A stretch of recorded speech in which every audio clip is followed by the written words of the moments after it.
Parler? That's the one, Parler! Okay. I'm man enough to admit when I'm wrong. It is in fact pronounced parlay. But hey, if Jack Sparrow got it wrong, you got to give me a little slack. Parlay is the app that's been around for about 2 years and has recently got a lot of traffic because of what's going on with the elections.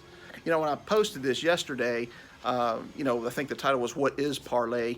I thought, a lot of people would comment, "Hey, it's more for Republicans and Democrats." I thought that may be some of the comments I would see, and there was plenty of that. But there was also a lot on Facebook and YouTube comments correcting me on the pronunciation. You can see my confusion, but before we get into that, if you're new to this channel and you want to see more content from me, you can click subscribe and follow all that I've got going on here. Mostly my channel is about New York City and BTS, but I couldn't let this go by. I actually joined Parlay today, and in this video I'm going to walk you through what that was like. Go into a Google search. If you spell it the way the app is actually spelled, it does indeed say that it's a verb that means to speak or to talk in English. So with this pronunciation confusion, it is a French word, parler.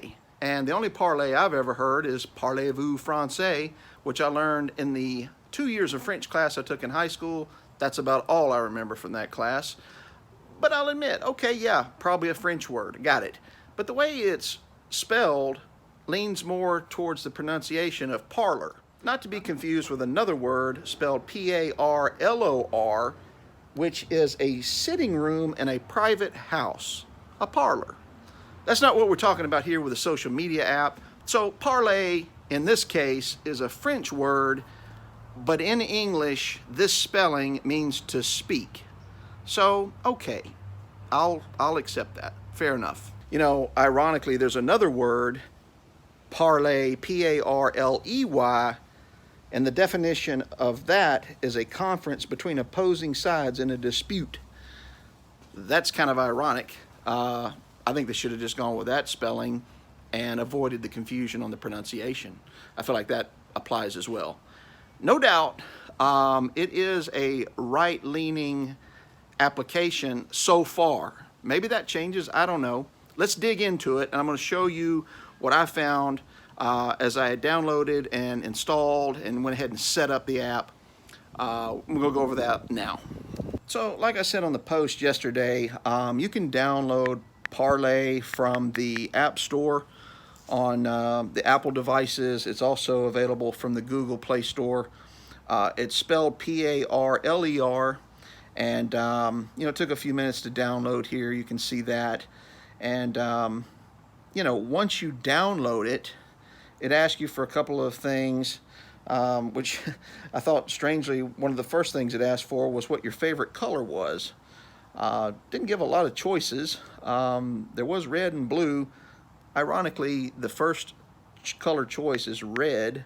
I don't know if that's for the red states or what's going on there.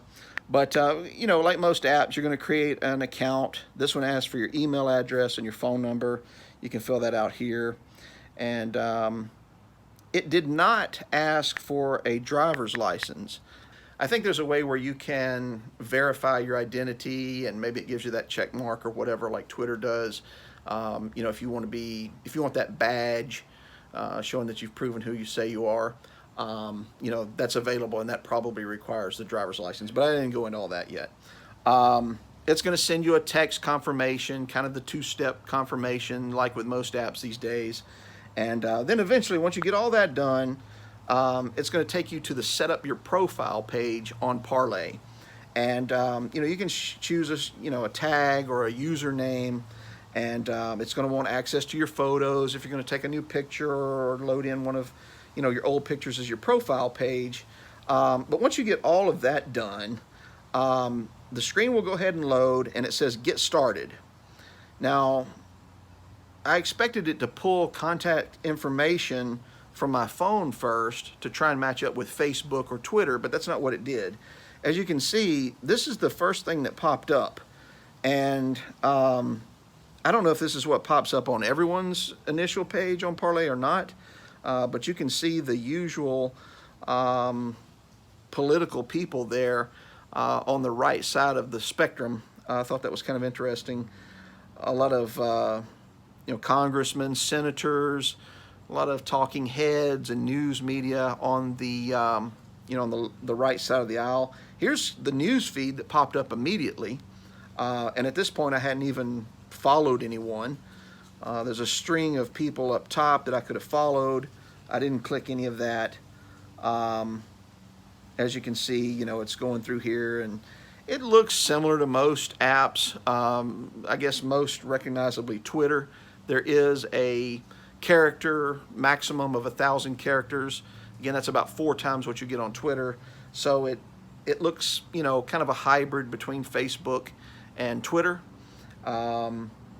Just, a little confusion, to be quite honest, when you first started.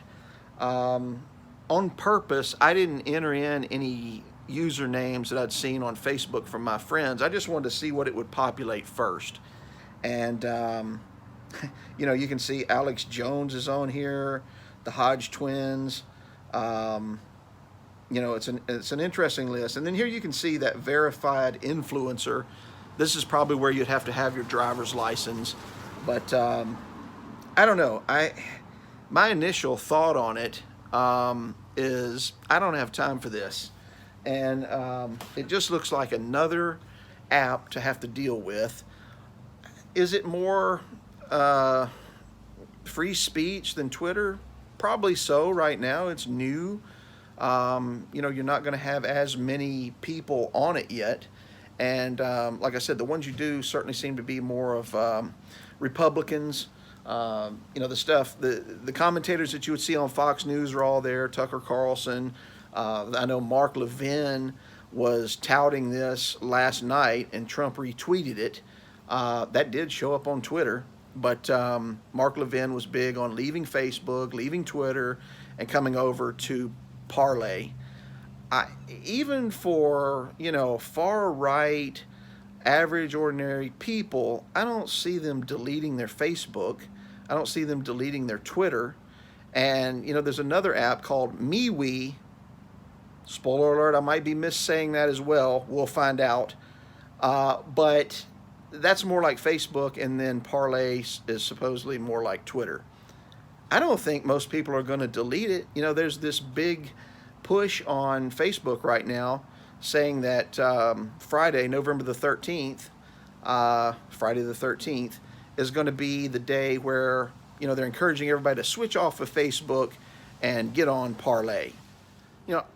I'm not going to delete my Facebook for one reason. That's kind of my photo album. I mean, all of my pictures are there. That's the quickest way to find a picture.